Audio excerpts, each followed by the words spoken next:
Здравствуйте, меня зовут Наталья Булачик, я врач общей практики, гомеопат, гомотоксиколог и рефлексотерапевт. Сегодня мы поговорим о том, как снять приступ кашля у ребенка, который может привести к ларингоспазму. 5 основных вещей, которые у вас должны быть под рукой. Первое – мед, если у вас нет аллергии у ребенка на мед.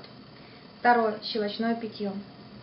Третье – масло сливочное. Это мы повторяем о том, что у вас может быть дома. То есть это не медикаментозное лечение.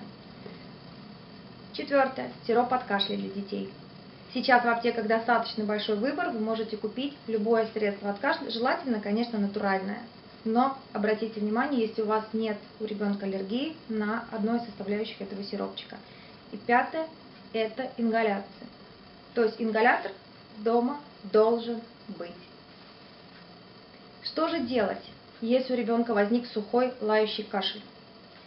Первое. Сделайте воздух в вашей комнате влажным.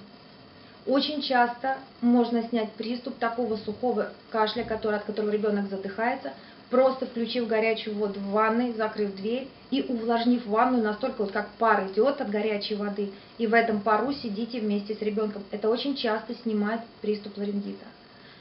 Второе. Можно попарить ноги, только если нет температуры. Если есть температура, ноги парить нельзя. Третье. Давайте ребенку много пить. Увлажняйте слизистую. Тогда это помогает организму выработать вещества, которые ему облегчат дыхание. Следующее. Детские сиропы, о которых мы говорили, они также разжижают мокроту, слизь, и поэтому ребенку будет легче дышать и откашливаться. И пятое. Ингаляция.